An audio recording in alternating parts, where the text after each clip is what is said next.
अज तक किसी ने गल्लां ही नहीं कीतियां। स्टेट हुंदी की आ? स्टेट ਜਿਹੜੇ ਇੰਸਟੀਚਿਊਟਸ ਹੁੰਦੇ ਆ ਨਾ, ਜਿਹੜੇ ਇਹਨਾਂ ਨੇ ਬਣਾਏ ਹੁੰਦੇ ਆ ਇੰਸਟੀਚਿਊਟਸ, ਚਾਹੇ ਉਹ ਯੂਨੀਵਰਸਿਟੀਜ਼ ਹੋਣ, ਚਾਹੇ ਪੁਲਿਸ ਡਿਪਾਰਟਮੈਂਟ ਹੋਵੇ, ਚਾਹੇ ਪੈਰਾਮਿਲਟਰੀ ਫੋਰਸਿਸ ਹੋਣ, ਚਾਹੇ CBI ਹੋਵੇ, ਚਾਹੇ NIA ਹੋਵੇ ਜਿਹਨੇ ਸਾਨੂੰ ਸਾਹਮਣ ਭੇਜਿਆ, ਚਾਹੇ ED ਹੋਵੇ, ਚਾਹੇ ਇਲੈਕਸ਼ਨ ਕਮਿਸ਼ਨ ਹੋਵੇ, ਚਾਹੇ ਸੁਪਰੀਮ ਕੋਰਟ ਹੋਵੇ, ਚਾਹੇ ਮੀਡੀਆ ਹੋਵੇ, ਇਹ ਸਾਰੇ ਸਟੇਟ ਦੇ ਇੰਸਟੀਚਿਊਟ ਆ। ਸਟੇਟ ਦੇ ਸੰਦ ਆ ਜਿਹਨੂੰ ਕਹਿੰਦੇ ਆ। ਸਟੇਟ ਨੇ ਇਸ ਇਹਨਾਂ ਸੰਦਾਂ ਤੇ ਇਹਨਾਂ ਟੂਲਸ ਦੇ ਉੱਤੇ ਹੀ ਚੱਲਣਾ, ਇਹਨਾਂ ਨੂੰ ਵਰਤਣਾ, ਆਪਦੇ ਆਪ ਨੂੰ ਐਸਟੈਬਲਿਸ਼ ਕਰਨ ਵਾਸਤੇ। ਆਪਾਂ ਅੱਜ ਕਹਿੰਦੇ ਆ ਗੋਦੀ ਮੀਡੀਆ, ਉਹ ਬਾਈ ਜੀ ਅਸੀਂ ਭੋਲੇ ਆ ਯਾਰ।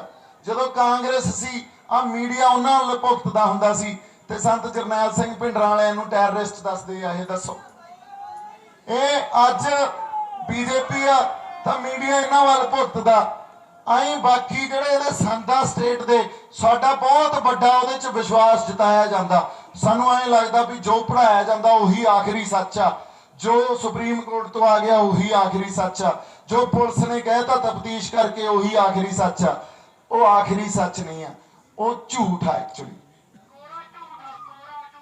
ਹਾਂਜੀ ਆ ਵਿੱਚ ਆ ਛੁਰਲੀਆਂ ਆਪਾਂ ਨੂੰ ਆਦਤ ਹੁੰਦੀ ਆ ਮਿਲ ਮਿੱਤਰ ਵਾਲੀਆਂ ਛੱਡਣ ਦੀ। सो मैं चलो इस ते मैनू एक मिल मित्र साहब की गल याद आ गई। आप वापस आ जाएंगे ट्रैक ते विच दी फिल्मां वाला बंदा एक अद्धी गल तां करके जाऊं। सो वो एक पुरानी फिल्म सी, उहदे चों तुरे जांदे सी ते उन्हां नूं ना सिक्के मिल गए। ਉਹ ਕਹਿੰਦੇ ਰੱਬ ਨੂੰ ਯਾਰ, ਕਹਿੰਦਾ ਰੱਬਾ ਦਾ ਕੰਮ ਹੀ ਬਣਾਤਾ ਤੂੰ। ਕਹਿੰਦਾ ਪਰ ਮੈਂ ਯਾਰ ਚੋਰੀ ਦਾ ਜਾਂ ਕਿਸੇ ਦਾ ਡਿੱਗਿਆ ਕੰਮ ਆ ਕੱਲਾ ਨਹੀਂ ਖਾ ਸਕਦਾ। ਕਹਿੰਦਾ ਐਂ ਕਰਦੇ ਆ ਆਪਾਂ ਵੰਡ ਲੈਨੇ ਆ। ਉਹਨੇ ਗੋਲ ਘਤੇਰਾ ਵਾਲਿਆ ਤੇ ਕਹਿੰਦਾ ਮੈਂ ਉੱਤੇ ਸਿੱਟੂਗਾ ਤੇਰੇ ਵੱਲ, ਜਿਹੜੇ ਇਹਦੇ ਚ ਡਿੱਗ ਪਏ ਉਹ ਤੇਰੇ, ਜਿਹੜੇ ਬਾਹਰ ਡਿੱਗ ਪਏ ਗੋਲ ਘਤੇਰੇ ਚੋਂ ਮੇਰੇ, ਤੇ ਉੱਤੇ ਸਿੱਟਦੇ ਆ ਉਹ ਸਾਰੇ ਹੀ ਅੰਦਰ ਡਿੱਗ ਪੈਂਦੇ ਆ। ਕਹਿੰਦਾ ਯਾਰ ਆਹ ਤਾਂ ਗੱਲ ਹੋਈ ਨਹੀਂ ਨਾ। ਕਹਿੰਦਾ ਇਹ ਉਲਟ ਸੀ ਐਕਚੁਅਲੀ, ਜਿਹੜੇ ਬਾਹਰ ਡਿੱਗੇ ਉਹ ਤੇਰੇ, ਜਿਹੜੇ ਅੰਦਰ ਡਿੱਗੇ ਉਹ ਮੇਰੇ। ਉਹ ਫੇਰ ਉੱਤੇ ਸਿੱਟਦੇ ਆ ਤੇ ਹੁਣ ਸਾਰੇ ਹੀ ਬਾਹਰ ਡਿੱਗ ਪੈਂਦੇ ਆ।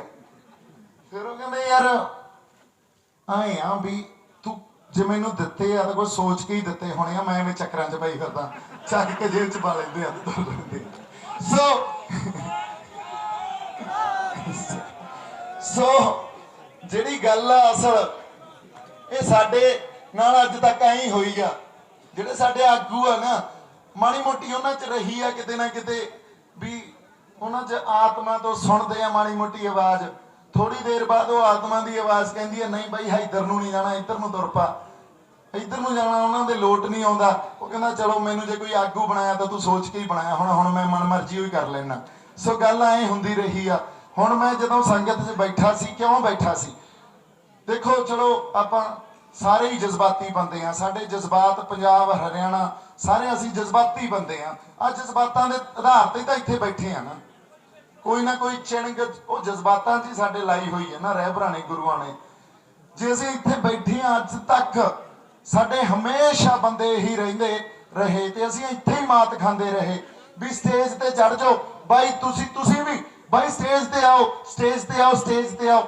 ਨਹੀਂ, ਇੱਕ ਬੰਦਾ ਉਹ ਇੱਥੇ ਵੀ ਚਾਹੀਦਾ ਜਿਹੜਾ ਪ੍ਰੈਸ਼ਰ ਬਣਾਉਂਦਾ ਰਹੇ, ਜਿਹੜਾ ਗਾਂ ਤੁਹਾਡੇ 'ਚ ਬਹਿ ਕੇ ਕਹੇ ਬਾਈ ਜੀ ਜੇ ਹਿੱਲੇ ਤਾਂ ਸਾਡੀ ਆਵਾਜ਼ ਬੁਲੰਦ ਹੋਊਗੀ। ਜੇ ਤੁਹਾਡੇ 'ਚ ਬੰਦੇ ਹੀ ਨਾ ਹੋਏ ਆਵਾਜ਼ ਬੁਲੰਦ ਕਰਨ ਵਾਲੇ ਤਾਂ ਫੇਰ ਸਟੇਜ ਤੇ ਤਾਂ ਸਾਰੇ ਹੀ ਖੜੇ ਆ ਮਿੱਤਰੋ। ਮੈਂ ਵੀ ਉਹੋ ਜਿਹਾ ਹੀ ਬਣ ਜਾਊਂਗਾ। ਮੈਂ ਸਟੇਜਾਂ ਤੇ ਇਸੇ ਕਰਕੇ ਨਹੀਂ ਚੜਿਆ ਸੀ ਕਿਉਂਕਿ ਜੇ ਸੱਚ ਲਈ ਲੜ ਰਹੇ ਆ, ਕੁਝ ਬੰਦੇ ਇੱਥੇ ਬੈਠੇ ਹੋਣੇ ਵੀ ਚਾਹੀਦੇ ਆ ਕਿ ਨਹੀਂ ਬੈਠੇ ਹੋਣੇ ਚਾਹੀਦੇ। ਸੋ ਆਪਾਂ ਵਾਪਸ ਟਰੈਕ ਤੇ ਆ ਜਾਂਦੇ ਆ। ਸਟੇਟ ਦੀ ਗੱਲ ਕਰ ਰਹੇ ਸੀ, ਸਟੇਟ ਦੇ ਇੰਸਟੀਚਿਊਟਸ ਦੀ ਗੱਲ ਕਰ ਰਹੇ ਸੀ। ਜਿਹੜੇ ਅਸੀਂ ਕਹਿੰਦੇ ਆ ਯਾਰ ਪੜ੍ਹਾਈਆਂ ਹੋਣੀਆਂ ਚਾਹੀਦੀਆਂ, ਅਫਸਰ ਬਣਾਓ ਸਾਡੇ ਮੁੰਡੇ, IPS IAS ਹੋਣ ਤਾਂ ਕਿ ਸਾਨੂੰ ਮਾੜਾ ਮੋਟਾ ਉਹ ਕੁਛ ਸਾਡੇ ਲਈ, ਸਾਡੇ ਬੰਦਿਆਂ ਲਈ, ਸਾਡੇ ਧਰਤੀ ਲਈ ਕਰ ਸਕਣ। ਪਰ ਇਹ ਸਾਡੀ ਬਹੁਤ ਵੱਡੀ ਗਲਤਫਹਿਮੀ ਹੈ। ਜੇ ਕਿਤੇ ਪੜ੍ਹਾਈਆਂ ਤੁਹਾਡੇ ਹੱਕ ਦਿਵਾਉਂਦੀਆਂ ਹੁੰਦੀਆਂ ਤਾਂ ਬੜੇ ਪਹਿਲਾਂ ਤੱਕ ਸਾਡੇ ਆਰਮੀ 'ਚ ਵੀ ਆ, ਸਾਡੇ IPS IAS ਆਫਿਸਰਸ ਵੀ ਆ। ਪਰ ਇੱਕ ਗੱਲ ਸਮਝਣ ਦੀ ਜ਼ਰੂਰਤ ਹੈ, ਇੱਕ ਕਨਸੈਪਟ ਹੈ ਜਿਹਨੂੰ ਕਹਿੰਦੇ ਆ ਡੀਮੋਰਲਾਈਜੇਸ਼ਨ। ਇਹ ਜਿਹੜੇ ਸਾਰੇ ਅਫਸਰ ਬਣਾਉਣੇ ਆ ਨਾ ਅਸੀਂ, ਇਹ 15-20 ਸਾਲ ਸਰਕਾਰਾਂ ਆਪਦੇ ਢਾਂਚੇ 'ਚ ਢਾਲ ਲੈਂਦੀਆਂ, ਆਪਦੇ ਜਿਹੜਾ ਉਹਨਾਂ ਦਾ ਖਾਂਸਾ ਉਹਦੇ 'ਚ ਫਿੱਟ ਕਰ ਲੈਂਦੀਆਂ, ਤੇ ਉਹ ਮੁੜ ਕੇ ਚਾਹੇ ਸਾਨੂੰ ਲੱਗਦੇ ਆ ਸਾਡੇ ਆ, ਪਰ ਉਹ ਸਾਡੇ ਨਹੀਂ ਹੁੰਦੇ। ਉਹਨਾਂ ਲਈ ਸੱਚ ਉਹੀ ਹੁੰਦਾ ਜੋ ਸਰਕਾਰ ਦਾ ਸੱਚ ਹੁੰਦਾ, ਤੇ ਜਿਹੜਾ ਸਾਡਾ ਸੱਚ ਹੁੰਦਾ ਉਹ ਝੂਠ ਬਣ ਜਾਂਦਾ। ਸੋ ਇਸ ਲਈ ਸਾਨੂੰ ਸਾਡੇ ਅੰਦਰ ਰਾਜਸੀ ਚੇਤਨਾ ਤੇ ਸਮਾਜਿਕ ਚੇਤਨਾ ਇਹ ਪੈਦਾ ਕਰਨੀ ਪਊਗੀ। ਅੱਜ ਦੇਖੋ ਤੁਸੀਂ, ਤੁਹਾਨੂੰ ਸਾਡੇ ਬਹੁਤ ਸੰਘਰਸ਼ੀ ਬੰਦੇ ਇਹ ਸਮਝਾਉਂਦੇ ਮਰ ਗਏ ਵੀ ਬਾਈ ਜੀ ਪਾਰਟੀਆਂ ਮਗਰ ਨਾ ਲੱਗੋ, ਅਕਾਲੀ ਹੋਣ, ਕਾਂਗਰਸ ਹੋਵੇ, ਬੀਜੇਪੀ ਹੋਵੇ, ਨਾ ਲੱਗੋ ਉਹਨਾਂ ਦੇ ਮਗਰ, ਕਿਸੇ ਦੇ ਪੱਲੇ ਨਹੀਂ ਪਿਆ। ਅੱਜ ਕਿਸੇ ਨੂੰ ਸਮਝਾਉਣ ਦੀ ਜ਼ਰੂਰਤ ਨਹੀਂ, ਮੌਕੇ ਤੇ ਨਤਾਰਾ ਕਰਦੇ ਆ ਕੀਤਾ ਨਾ ਮੌਕੇ ਤੇ ਨਤਾਰਾ। ਸੋ ਉਹਨੂੰ ਕਹੀ ਗਏ, ਅੱਛਾ ਫੇਰ ਬਾਹਲੇ ਸਿਆਣੇ ਬਣਦੇ ਆ ਜਿਹੜੇ, ਉਹ ਕਹਿੰਦੇ ਨਹੀਂ ਮੇਰੇ ਵਰਗੇ ਵੀ ਨਹੀਂ ਯਾਰ ਅਸੀਂ ਆ ਚਲੋ ਕੁੱਟਮਾਰ ਨਹੀਂ ਕਰਨੀ ਚਾਹੀਦੀ ਸੀ। ਹਾਲਾਂਕਿ ਸਾਡੇ ਨਾਲ ਬਹੁਤ ਕੁਝ ਕੀਤਾ ਉਹਨਾਂ ਨੇ, ਬਹੁਤ ਕੁਝ ਕੀਤਾ, ਪਰ ਉਹ ਬੰਦਾ ਇੱਥੇ ਆ ਕੇ ਬੈਸਿਆ ਵੀ ਤੁਸੀਂ ਕੇਸਰੀ ਪੱਗਾਂ ਨਾ ਬੰਨੋ, ਨਿਸ਼ਾਨ ਸਾਹਿਬ ਨਾਲ ਲੈ ਕੇ ਆਓ, ਫੇਰ ਤਾਂ ਤੁਸੀਂ ਫਲਾਨੇ ਹੋਵੋਗੇ। ਫਿਰ ਸਾਡੇ ਵਾਲਿਆਂ ਨੇ ਦਿਖਾ ਤੇ ਭਚੱਕੇ, ਉਹਦਾ ਫਿਰ ਨਾਲ ਦੀ ਨਾਲ ਨਤਾਰਾ ਕਰ ਦਿੰਦੇ ਆ। ਸੋ ਹੁਣ ਕਿਸੇ ਨੂੰ ਸਮਝਾਉਣ ਦੀ ਜ਼ਰੂਰਤ ਨਹੀਂ, ਹੁਣ ਸਭ ਪਤਾ, ਪ੍ਰਤੱਖ ਹੋ ਗਿਆ ਸੰਗਤ ਨੂੰ ਕਿਹੜਾ ਕੀ ਆ ਕਿਹੜਾ ਕੀ ਆ। ਤੇ ਬਾਲੀਆਂ ਲੰਬੀਆਂ ਨਹੀਂ ਚੱਲਦੀਆਂ ਹੁੰਦੀਆਂ, ਜਿਹੜੀਆਂ ਰੂਹਾਂ ਦੀਆਂ ਗੱਲਾਂ ਨਾ, ਉਹ ਰੂਹਾਂ ਦੀਆਂ ਗੱਲਾਂ ਰੂਹਾਂ ਤੱਕ ਜਾਂਦੀਆਂ, ਦਿਲਾਂ ਦੀਆਂ ਗੱਲਾਂ ਦਿਲਾਂ ਤੱਕ ਜਾਂਦੀਆਂ। ਜਿਹੜੀਆਂ ਚਲਾਕੀਆਂ, ਸਾਜ਼ਿਸ਼ਾਂ, ਗਿਣਤੀਆਂ ਮਿਣਤੀਆਂ ਲਾ ਕੇ ਅਸੀਂ ਗੱਲ ਨੂੰ ਤੋੜਦੇ ਹਾਂ, ਬਾਲੀਆਂ ਲੰਬੀਆਂ ਨਹੀਂ ਚੱਲਦੀਆਂ। ਇਹਦਾ ਪ੍ਰਮਾਤਮਾ ਏਡਾ ਬਲਵਾਨ ਆ, ਨਹੀਂ ਤਾਂ ਸੁਣਦਿਆਂ ਨੂੰ ਸੁਣਦੋਂ ਹਟਾ ਦਿੰਦਾ, ਦੇਖਣ ਵਾਲੇ ਨੂੰ ਦੇਖਣੋਂ ਹਟਾ ਦਿੰਦਾ, ਮਹਿਸੂਸ ਕਰਨ ਵਾਲੇ ਨੂੰ ਮਹਿਸੂਸ ਕਰਨੋਂ ਹਟਾ ਦਿੰਦਾ। ਯਾਰ ਜੇ ਉਹਦਾ ਭੈ ਨਹੀਂ ਮੰਨਾਂਗੇ, ਡਰ ਨਹੀਂ ਮੰਨਾਂਗੇ, ਤਾਂ ਫੇਰ ਸਾਡੇ ਅੰਦਰ ਤਾਂ ਅਸੀਂ ਕਹੀਏ ਇਨਸਾਨ ਆ, ਅਸੀਂ ਇਨਸਾਨ ਨਹੀਂ ਆ। ਰੂਹਾਂ ਦੀ ਸਾਂਝ ਤਾਂ ਉਸ ਪਰਮ ਆਤਮਾ ਨਾਲ ਹੀ ਆ ਨਾ, ਉਸ ਰੂਹ ਨਾਲ ਹੀ ਆ ਨਾ। ਰੂਹਾਂ ਦੀ ਸਾਂਝ ਤੇ ਗਿਣਤੀਆਂ ਮਿਹਨਤੀਆਂ ਨਾਲ ਨਹੀਂ ਪੈ ਸਕਦੀ। ਹੁਣ ਅਸਲ ਗੱਲ, ਹਾਂਜੀ ਬਾਈ ਸਤਿ ਸ੍ਰੀ ਅਕਾਲ ਬਾਈ, ਸਤਿ ਸ੍ਰੀ ਅਕਾਲ, ਕੀ ਬਾਤ ਆ ਬਾਈ ਜੱਸਾ ਬਾਈ, ਕੀ ਬਾਤ ਆ ਜੱਸਾ ਬਾਈ, ਜਿਉਂਦੇ ਰਹੋ। ਤੁਸੀਂ ਮੂਡ ਜਿਹਾ ਬਣਾਈ ਫਿਰਦੇ ਹੋ, ਠੀਕ ਆ, ਸਵੇਰ ਤੱਕ ਲਾ ਲਿਓ, ਇੱਥੇ ਪਤਾ ਨਹੀਂ ਕੀ ਭਚੱਕੇ ਹੁਣ, ਉਦੋਂ ਤਾਂ ਹੀ ਦੁੱਧ ਪੀ ਲਓ। ਸੋ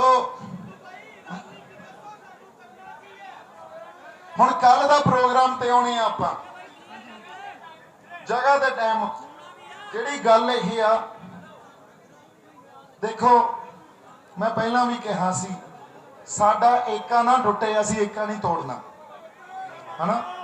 ਦੂਜੀ ਗੱਲ, ਪਰ ਇੱਕ ਗੱਲ ਹੋਰ ਵੀ ਆ, ਇਸ ਕੋਈ ਆਖਰੀ ਪੜਾਅ ਨਹੀਂ ਆ ਸੰਘਰਸ਼ ਦਾ, ਇਹ ਗੱਲ ਸਮਝਣੀ ਪਊਗੀ। ਤੇ ਲੀਡਰਸ਼ਿਪ ਜਿਹੜੀ ਹੁੰਦੀ ਆ ਨਾ, ਉਹ ਹਮੇਸ਼ਾ ਹੀ ਨਾਰਮਲ ਬੰਦਿਆਂ ਤੋਂ ਥੋੜਾ ਜਿਹਾ ਉੱਤੇ ਦੀ ਸੋਚਦੀ ਆ, ਥੋੜਾ ਦੂਰਦਰਸ਼ੀ ਹੁੰਦੀ ਆ, ਵਿਜ਼ਨਰੀ ਹੁੰਦੀ ਆ, ਤਾਂ ਹੀ ਲੀਡਰਸ਼ਿਪ ਹੁੰਦੀ ਆ। ਜੇ ਵਿਜ਼ਨਰੀ ਨਾ ਹੋਵੇ, ਉਹਨੇ ਭਵਿੱਖ ਨੂੰ ਨਾ ਦੇਖਿਆ, ਜਾਂ ਭਵਿੱਖ ਬਾਰੇ ਸਾਡੇ ਜਿਹੜੇ ਅੱਗੇ ਇੰਟਰਸਟ ਆ, ਸਾਡੇ ਜਿਹੜੇ ਹਿੱਤ ਆ, ਉਹਨੂੰ ਨਾ ਦੇਖਿਆ, ਤਾਂ ਫਿਰ ਲੀਡਰਸ਼ਿਪ ਦਾ ਕੋਈ ਫਾਇਦਾ ਨਹੀਂ, ਫਿਰ ਤਾਂ ਆਮ ਬੰਦਾ ਹੋ ਗਿਆ ਉਹ। ਅੱਜ ਸਾਡੀ ਲੀਡਰਸ਼ਿਪ ਤੇ ਬਹੁਤ ਵੱਡਾ ਪ੍ਰੈਸ਼ਰ ਆ, ਇਹ ਸਾਨੂੰ ਪਤਾ। ਉਹਨਾਂ ਨੇ ਆਹ ਸਿਚੁਏਸ਼ਨ ਕਦੇ ਜ਼ਿੰਦਗੀ 'ਚ ਡੀਲ ਨਹੀਂ ਕੀਤੀ। ਅਸੀਂ ਸਤਿਕਾਰ, ਇੱਜ਼ਤ, ਮਾਣ ਕੋਈ ਨਹੀਂ, ਮੈਂ ਨਹੀਂ ਡਿੱਗਦਾ, ਆਹ ਪੁੱਛ ਲੈਣਗੇ ਹੁਣ। ਸੋ ਲੀਡਰਸ਼ਿਪ ਤੇ ਬਹੁਤ ਵੱਡੀ ਜ਼ਿੰਮੇਵਾਰੀ ਆ, ਬਹੁਤ ਵੱਡਾ ਪ੍ਰੈਸ਼ਰ ਆ। ਅਸੀਂ ਹੋਰ ਉਹਨਾਂ ਤੇ ਪ੍ਰੈਸ਼ਰ ਨਹੀਂ ਪਾਉਣਾ, ਸੁਹਿਰਦਤਾ ਨਾਲ ਅਸੀਂ ਉਹਨਾਂ ਨੂੰ ਇਹ ਕਹਿਣਾ ਵੀ ਇੱਕ ਸਾਂਝਾ ਫੈਸਲਾ ਲੈ ਲਓ ਜੀ, ਅਸੀਂ ਅੱਜ ਵੀ ਤੁਹਾਡੇ ਨਾਲ ਆ, ਹਨਾ। ਸਾਂਝਾ ਫੈਸਲਾ ਲੈ ਲੈਣ, ਉਹ ਸੰਗਤ ਨੂੰ ਪ੍ਰਵਾਨ ਹੋਊਗਾ। ਇਹ ਤਾਂ ਆਪਸ ਵਿੱਚ ਫੈਸਲੇ ਤੋੜੀ ਬੈਠੇ ਆ, ਆਪਸ ਵਿੱਚ ਸਾਂਝਾ ਫੈਸਲਾ ਲੈ ਲੈਣ। ਸੋ ਬਿਲਕੁਲ ਦੀਪ ਸਿੱਧੂ ਹੁਣੀ ਸਟੇਜ ਦੇ ਉੱਤੇ ਨੇ।